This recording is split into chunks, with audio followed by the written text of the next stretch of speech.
ہمارے ملک کی ایک نامور شخصیت مولانا محمد تقی عثمانی صاحب، گزشتہ دنوں ان کا ایک کلام اس وقت کے عظیم محدث علامہ محمد ناصر الدین البانی رحمہ اللہ کے تعلق سے کافی گردش میں ہے۔ تقی عثمانی صاحب، آپ کی اپنی کتابوں کے اندر کیا کسی بھی مسئلے سے رجوع ثابت نہیں ہے؟ کیا آپ کی کتابوں کے اندر سے ہم درس ترمذی کے اندر کچھ لوگوں نے ایسی مثالیں جمع نہیں کری؟ شیخ البانی نے ان احادیث کو ضعیف کہا تو آپ نے جواب میں کافی جانانہ انداز میں یہ کہہ دیا کہ شیخ البانی کا مقام نہیں ہے کہ وہ ان احادیث کو ضعیف قرار دیں اور وغیرہ وغیرہ۔ البتہ اس صدی کے اندر اگر کوئی شخص سب سے زیادہ اہل ہو کہ وہ احادیث پر حکم لگائے محدثین کے قواعد کی روشنی میں، اور جسے اللہ تعالیٰ نے سب سے زیادہ اس میں تمکن دیا اور ایک قبول عام عطا فرمایا اور انہوں نے زندگی اپنی اس کام میں لگائی، تو وہ کوئی نہیں، صرف ایک ہی نام ہوگا۔ بسم اللہ والحمد للہ والصلاة والسلام علی رسول اللہ، اما بعد۔ ناظرین کرام، ہمارے ملک کی ایک نامور شخصیت مولانا محمد تقی عثمانی صاحب، گزشتہ دنوں ان کا ایک کلام اس وقت کے عظیم محدث علامہ محمد ناصر الدین البانی رحمہ اللہ کے تعلق سے کافی گردش میں ہے، جس میں وہ یہ کہہ رہے ہیں کہ علامہ محمد ناصر الدین البانی علم و فضل میں تو مقام رکھتے ہیں، لیکن احادیث پر جو حکم لگانا ہے کہ یہ حدیث صحیح ہے، یہ حدیث ضعیف ہے، یہ ان کی نظر میں ایک بہت بڑا علم ہے، جو کہ شیخ البانی اس مقام تک نہیں پہنچے کہ وہ اس طرح سے احادیث کو بیان کریں کہ کون سی حدیث صحیح ہے، کون سی حدیث ضعیف ہے۔ اس کے بعد یہ کلام جو ہے یہ شیخ تقی عثمانی صاحب کا ان کی کتاب انعام الباری، جو صحیح بخاری پر ان کی شرح ہے، جو ان کے دروس سے لی گئی ہے، اس کی چوتھی جلد کے اندر یہ کلام موجود ہے۔ اس کے بعد ان کا ایک آڈیو پیغام بھی آتا ہے جس میں وہ تھوڑی سی وضاحت کرتے ہوئے تھوڑے الفاظ احتیاط سے استعمال کرتے ہیں کہ شیخ البانی کا بڑا مقام مرتبہ ہے، لیکن پھر بھی وہ دوبارہ اسی بات کو کہتے ہیں کہ شیخ البانی حدیث پہ جو حکم لگاتے ہیں، میرا خیال میں ایسا نہیں کرنا چاہیے کیونکہ بڑے بڑے ائمہ نے یہ کام نہیں کیا۔ تو اس تعلق سے میں 3 بنیادی باتیں آپ کے سامنے رکھنا چاہتا ہوں تاکہ یہ معاملہ بہتر انداز سے ہم سمجھ سکیں۔ سب سے پہلے شیخ البانی رحمہ اللہ ہیں کون اور ان کا مختصر تعارف کیا ہے علم حدیث کے اندر، ان کے کیا مقام ہے۔ دیکھیے، یہ وقت عظیم محدث علامہ محمد ناصر الدین البانی، ان کا تعلق البانیہ سے تھا، وہاں کے شہر اشکودرا کے اندر ان کی پیدائش ہوئی۔ بچپن میں ہی جو وہاں پر احمد ذوقو کی گورنمنٹ آئی، جو کہ ایک بہت ہی سیکولر گورنمنٹ تھی، تو ایمان والے جو وہاں لوگ تھے مسلمان، انہوں نے پریشر سے بچتے ہوئے وہاں سے ہجرت کرنا شروع کر دی، ایسا نہ ہو کہ آنے والی نسلیں ان کے اندر دین ختم ہو جائے۔ تو ان کے والد صاحب اپنی فیملی کو لے کر سیریا حلب آ گئے اور وہیں پر شیخ ناصر الدین البانی رحمہ اللہ کی پرورش ہوئی۔ ان کے اساتذہ میں ان کے والد محترم خود شامل ہیں، ان کا نام تھا نوح بن آدم، اور وہ حنفی فقہ کے معروف عالم دین بھی تھے۔ اسی طرح ان کے اساتذہ کرام کے اندر محمد راغب الطباخ ہیں، اور دیگر علماء سے شیخ البانی نے بچپن میں ہی استفادہ کیا۔ اس کے بعد ان کا علم حدیث کی طرف شوق بڑھتا ہے اور آہستہ آہستہ اس میں ایک نمایاں مقام وہ حاصل کرتے ہیں، اور شوق کی بھی وجہ ایک لمبا واقعہ ہے۔ اس کا خلاصہ یہ ہے، امام العراقی رحمہ اللہ کی المغنی فی حمل الاسفار فی تخریج احادیث الاحیاء، احیاء علوم الدین امام غزالی کی مشہور کتاب ہے، اس کی احادیث کی تخریج یعنی اس کی احادیث پر حکم لگایا ہے امام العراقی رحمہ اللہ نے۔ تو شیخ کو یہ کتاب بڑی پسند آئی اور اس سے متاثر ہو کے ان کو پہلی مرتبہ انہوں نے دیکھا کہ کس طرح سے احادیث و حکم لگایا جاتا ہے، اور پھر وہاں سے انہوں نے اس کو حاصل کرنا شروع کیا۔ تو یہ تو شیخ کا بچپن ہے، اور 1914 میں شیخ رحمہ اللہ پیدا ہوئے تھے، اور 1999 میں ان کا انتقال ہوا۔ ایک لمبی عمر علم اور عمل کے ساتھ گزری۔ حدیث کے اندر کیا خاص مقام تھا، یہ 2 باتوں سے آپ سمجھ لیں۔ حدیث کی بے شمار کتابوں پر شیخ رحمہ اللہ نے کام کیا۔ شیخ کی جو تقریباً تمام مؤلفات ہیں جو انہوں نے لکھی ہیں، احادیث پر حکم لگایا، ان کی تعداد 100 سے زیادہ ہے۔ سوچئے آپ، 100 سے زیادہ کتابیں لکھی ہیں، اکثر کے اندر احادیث پر حکم لگانے والا عمل ہی موجود ہے۔ میں آپ کے سامنے مثال کے طور پہ کچھ احادیث کی کتابوں کا نام پیش کرتا ہوں، اور اس میں کتنی احادیث ہیں یہ سنیے ذرا۔ شیخ رحمہ اللہ کی جوانی کی عمر میں لکھی ہوئی کتاب ہے ارواء الغلیل، یہ منار السبیل نام کی مشہور فقہ حنبلی کی کتاب ہے۔ اس کی احادیث کی تخریج شیخ صاحب نے کری، 2700 کے قریب احادیث پر شیخ صاحب نے حکم لگایا کون سی صحیح ہیں اور کون سی ضعیف ہیں، اور یہ سعودی عرب کے اس وقت کے جید علماء کے کہنے پر انہوں نے یہ کام کیا تھا۔ اسی طریقے سے شیخ کی مشہور و معروف کتاب سلسلۃ الاحادیث الصحیحہ ہے، صحیح ترین احادیث کا مجموعہ، 4000 سے زائد احادیث اس کتاب میں موجود ہیں، 11 جلدوں میں کتاب موجود ہے۔ پھر سلسلۃ الاحادیث الضعیفہ والموضوعہ، ضعیف اور موضوع احادیث کا ایک مجموعہ، اس پہ شیخ صاحب نے کام کیا۔ 14 والیوم میں یہ کتاب ہے اور 60,000 سے زائد احادیث اس کتاب کے اندر موجود ہیں۔ صحیح الترغیب و ترہیب ہے، صحیح الجامع و زیاداتہ ہے، بے شمار حدیث کی کتابیں۔ کم و بیش شیخ صاحب رحمہ اللہ نے 30 سے 40 ہزار کے قریب احادیث پر حکم لگایا۔ اتنی بڑی تعداد میں احادیث پر حکم ہی نہیں لگایا، بلکہ حدیث کے جو قواعد اور ضابطے ہیں ان کے مطابق حکم لگایا۔ یہ بات میں نہیں کہہ رہا، یہ وقت کے بڑے بڑے علماء اور محدثین نے اسی گواہی دی۔ آپ حضرات نے یقیناً نام سنا ہوگا وقت کے عظیم مفتی اور بہت بڑے عالم دین شیخ ابن باز رحمہ اللہ، مفتی اعظم سعودی عرب۔ ان سے سوال ہوا کہ ایک حدیث میں آتا ہے کہ اللہ تبارک و تعالیٰ کے نبی صلی اللہ علیہ وسلم فرماتے ہیں کہ اللہ تعالیٰ ہر 100 سال بعد اس امت میں ایک مجدد پیدا فرماتے ہیں، تو ہماری صدی کا مجدد کون ہے؟ دیکھیں کتنا بڑا سوال ہے۔ تو شیخ ابن باز رحمہ اللہ اتنے بڑے مقام پہ بیٹھے ہوئے ہیں، کہتے ہیں میرا خیال میں اس صدی کا مجدد علامہ محمد ناصر الدین البانی ہیں۔ اسی طرح کی باتیں شیخ ابن عثیمین رحمہ اللہ ان کے بارے میں کہہ چکے ہیں۔ اور دیکھیے کسی شخص کے علم و فضل کا اندازہ اس کے کاموں سے ہوتا ہے، اور اس وقت کے جو بڑے بڑے علماء ان کے بارے میں کیا گواہی دیتے ہیں اس سے ہوتا ہے، اور وہ علماء خاص کر جن کا تعلق اس فیلڈ سے ہو ان کی گواہی بہت زیادہ اہمیت رکھتی ہے۔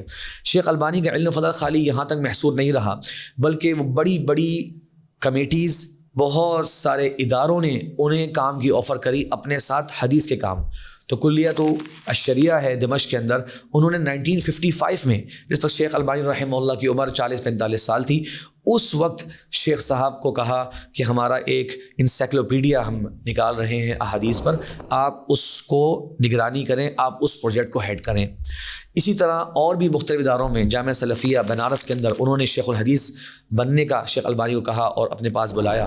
سعودی عرب کی وزارت المعارف نے ایک بہت بڑا پروجیکٹ حدیث سے شروع کرنا چاہا، وہ شیخ صاحب کو اس کے انڈر کام کرنا چاہا، بلکہ سعودی عرب کی مشہور معروف یونیورسٹی الجامعہ الاسلامیہ مدینہ منورہ، جس وقت اس کی تاسیس ہوئی ہے، بڑے بڑے جید علماء شیخ محمد ابراہیم آل شیخ، شیخ علامہ محمد امین الشنقیطی، یہ بڑے بڑے جید علماء جس وقت موجود تھے، تو حدیث پڑھانے کے جس شیخ کا انتخاب کیا گیا وہ یہی ہیں شیخ محمد ناصر الدین البانی۔ اب شیخ رحمہ اللہ بہت بڑے عالم ہیں، کیا ان سے احکام حدیث میں غلطی یا سہو نہیں ہو سکتا؟ یقیناً ہو سکتا ہے۔ جب 30-40 ہزار احادیث پر حکم لگایا، احادیث پر حکم لگانے کے لیے ایک موٹی بات سمجھ لے کہ اس کا دار و مدار ہوتا ہے راویوں کے حالات پر۔ تو بعض مرتبہ ایک راوی کے بارے میں آپ کو کوئی معتبر گواہی نہیں ملتی کہ یہ راوی قابل اعتماد ہے، تو آپ اس راوی کی حدیث کو ضعیف کہہ دیتے ہیں۔ بعد میں کچھ کتاب رجال کی ملتی ہیں جس میں اس راوی کے حق میں معتبر علماء کرام کہتے ہیں کہ یہ قابل اعتماد تھا، تو آپ اس رائے کو بدل دیتے ہیں۔ تو علم و تحقیق کا میدان ہے، اس میں تو یہ ہوتا رہتا ہے۔ اور 30-40 ہزار احادیث پہ جب حکم لگا کہ اگر 200-300 احادیث کے بارے میں شیخ صاحب کی رائے بدل گئی، تو اس کو ہم کمپیئر کریں گے مجموعی تعداد جو انہوں نے کام کیا اس کے ساتھ، یعنی کہ ایک شخص نے 100 احادیث حکم لگایا اور 50 میں اس کی رائے بدل گئی، 50% چینج ہو گیا۔ یہ ایسا نہیں ہوا یہاں پہ معاملہ۔ یہاں پر اگر آپ 30-40 ہزار احادیث کو دیکھیں گے اور 200-300 کے اندر اگر رجوع دیکھیں گے، تو وہ تو ان کے علمی شان اور مرتبے کو اور بڑھا دیتا ہے کہ جہاں انہیں غلطی اور سہو لگا انہوں نے اس سے رجوع کر لیا۔ اور یہ اہل علم کے یہاں معروف بات ہے۔ ابن حجر رحمہ اللہ کتنے سارے علماء کو یا محدثین کو، راویوں کو کہتے ہیں کہ یہ صدوق ہیں، پھر فتح باری میں کہتے ہیں ضعیف ہیں، تقیب التہذیب میں کہتے ہیں ثقہ ہیں، تو بہت زیادہ ہے۔ اب کیا اسے آپ تناقض قرار دیں گے؟ کیا ابن حجر کے مقام مرتبے پر ہم کلام کریں گے؟ بلکہ میں کہنا چاہتا ہوں تقی عثمانی صاحب، آپ کی اپنی کتابوں کے اندر کیا کسی بھی مسئلے سے رجوع ثابت نہیں ہے؟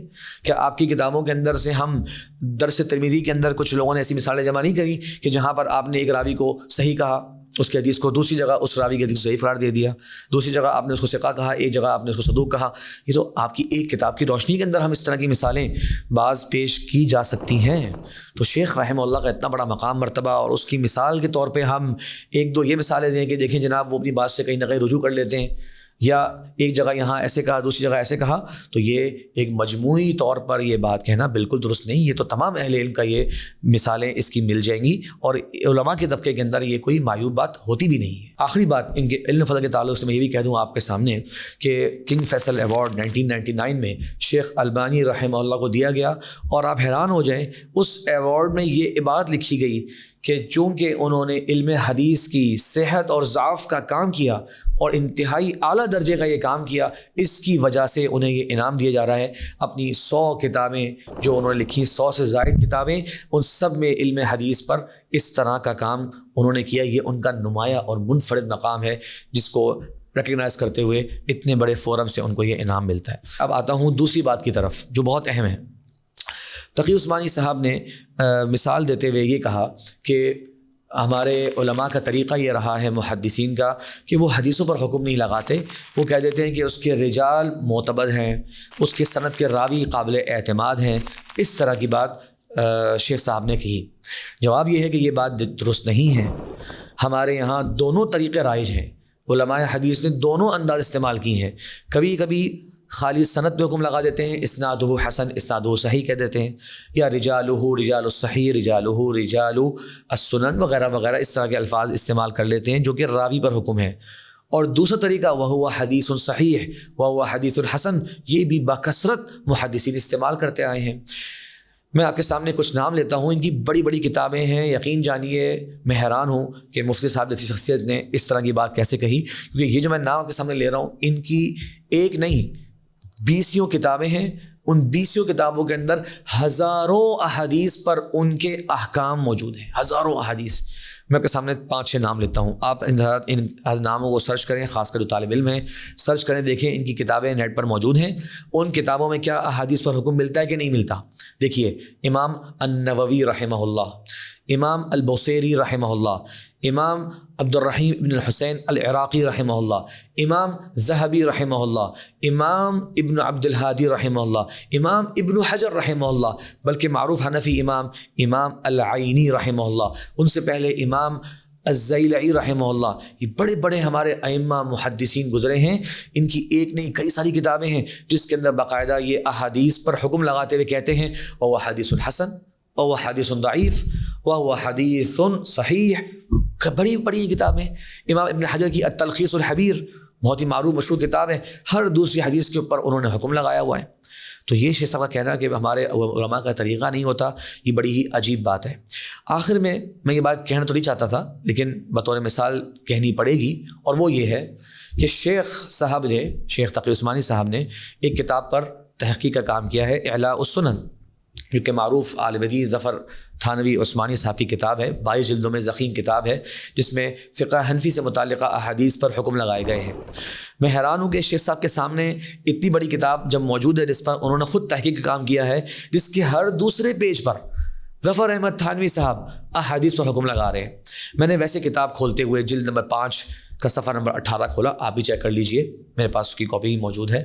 اس کے اندر 2 احادیث لکھتے ہیں اور کہتے ہیں وہ حدیث حسن، اور کہتے ہیں ابن حجر نے ذکر کیا ہے اس حدیث کو ابن ابی شیبہ کے اندر کا ریفرنس دیتے ہوئے، اور ابن حجر خاموش ہیں، اس کا مطلب یہ حدیث صحیح ہے ابن حجر کی نظر میں۔ تو باقاعدہ احادیث پر حکم تو بکثرت اس کتاب میں موجود ہے، اور اس کتاب میں امام زیلعی، امام ذہبی، امام بوصیری، ان کے بے شمار اقوال ہیں، حسنہ النووی، ضعفہ ابن حجر وحسنہ البوصیری، بڑی بڑی کتاب، آپ کی اپنی لکھی ہوئی کتاب۔ تو آپ کے زمانے کے ہی یہ عالم ہیں، تھوڑا عرصہ آپ سے پہلے کہہ لیجیے 100 سال پہلے، ان کے لیے درست ہے کہ وہ احادیث پر حکم لگائیں، ان کے ہم اثر علامہ محمد ناصر الدین البانی وہ حکم نہیں لگا سکتے، کیسی عجیب سی بات ہے۔ اسی طرح دوسری کتاب آپ کے یہاں معروف معتبر کتاب آثار السنن نیموی رحمہ اللہ کی، اس میں بے شمار احادیث پر حکم لگا ہوا ہے۔ آپ کی کتاب پڑھائی جاتی ہے، لوگ اس کو بہت زیادہ اہتمام بھی کرتے ہیں اس کتاب کا، خود ان کے اپنے احکام ہیں احادیث کے اوپر، تو ان کا احادیث پر حکم لگانا کیسے درست ہو سکتا ہے جب شیخ البانی پر آپ یہ اعتراض کر رہے ہیں جو کہ اتنا بڑا مقام مرتبہ رکھتے ہیں علم حدیث میں۔ تو کہنے کی بات یہ ہے کہ اللہ تعالیٰ نے علامہ محمد ناصر الدین البانی رحمہ اللہ کو ایک بہت اونچا مقام مرتبہ عطا فرمایا ہے۔ دنیا کے اندر ہر جگہ آپ چلے جائیے، ان کی احادیث پر جو حکم ہے اس پر ایک اہل علم اعتماد کرتے نظر آتے ہیں، اور اعتماد کا مطلب اندھی تقلید بالکل نہیں ہے۔ یقیناً آپ کو بھی حق ہے اس سے اختلاف کرنے کا، اور اہل علم کو بھی حق ہے اختلاف کرنے کا دلیل کی روشنی میں، لیکن یہ کہنا کہ شیخ صاحب کے احکام درست نہیں ہوتے یا وہ اس کے اندر اہل نہیں ہیں، یہ بہت بڑی غلطی ہے اور بہت بڑا سہو ہے، ایسا آپ کو نہیں کہنا چاہیے۔ بلکہ میں آخری بات اس پہ اختتام بھی کروں گا کہ اصل میں جو بات آپ نے جس وجہ سے شیخ رحمہ اللہ کے بارے میں یہ بات کہی تھی، جو آپ کی کتاب انعام الباری کے اندر یہ مسئلہ ہے، وہ وجہ یہ تھی کہ آپ کے سامنے سوال ہوا کہ وہ احادیث جس میں آتا ہے کہ نبی کریم صلی اللہ علیہ وسلم کی قبر کی زیارت کرنے پر خاص اجر ہے، شیخ البانی نے ان احادیث کو ضعیف کہا تو آپ نے جواب میں کافی جانانہ انداز میں یہ کہہ دیا کہ شیخ البانی کا مقام نہیں ہے کہ وہ ان احادیث کو ضعیف قرار دیں اور وغیرہ وغیرہ۔ میں آپ سے کہنا چاہتا ہوں کہ ان احادیث کو ضعیف قرار دینے والے شیخ البانی نہیں ہیں خالی۔ امام عقیلی کہتے ہیں لا یصح فی ھذا الباب شیء، اس ٹاپک پہ کوئی حدیث ثابت نہیں۔ امام ابو جعفر عقیلی 4 صدی کے محدث مایہ ناز امام، بتائیے ان کا کہنا کہ اس بارے میں کوئی حدیث ثابت نہیں ہے، ہم اسے کیسے سمجھیں گے پھر؟ امام نووی رحمہ اللہ نے مجموع شرح مہذب میں ان احادیث کو ضعیف کہا۔ امام ذہبی کہتے ہیں حدیث منکر، جو حدیث ہے جس نے میری قبر کی زیارت کری وجبت لہ شفاعتی، جس نے میری قبر کی زیارت کری اس کے میری شفاعت واجب ہو گئی۔ تقی عثمانی کہتے ہیں یہ حدیث حسن درجے کو پہنچتی ہے، آپ خود حدیث پہ حکم لگا رہے ہیں، محدثین کی نظر میں حسن درجے کو پہنچتی ہے، یہ بھی تو محدثین کے میں نے آپ کے سامنے اقوال بیان کر دیے آپ کو۔ امام ابن تیمیہ بن رحمہ اللہ فرماتے ہیں کہ اس بارے میں تمام احادیث سخت ضعیف ہیں۔ امام ابن عبد الہادی فرماتے ہیں تمام احادیث سب ضعیف ہیں۔ آئیے حجت پہ آ جائیے۔ اس کے اندر موسیٰ بن ہلال نام کے راوی ہیں، دارقطنی کی سند ہے، دیکھیے موسیٰ بن ہلال نام کے راوی ہیں، مجہول ضعیف راوی ہیں، ان کے اوپر تمام محدثین کی سخت جرح موجود ہے، وہ اس کی سند کے اندر موجود ہے۔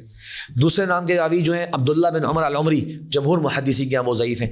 اس حدیث کی سند میں 2 ضعیف راوی موجود ہیں، ان کا تفرد بھی ہے۔ ائمہ علل محدثین اس حدیث کو ضعیف قرار دے چکے ہیں۔ آپ اس حدیث کو بنیاد بنا کر شیخ البانی کے تمام علم کے اوپر ایک سخت بات کہہ رہے ہیں، یقیناً یہ مناسب نہیں ہے۔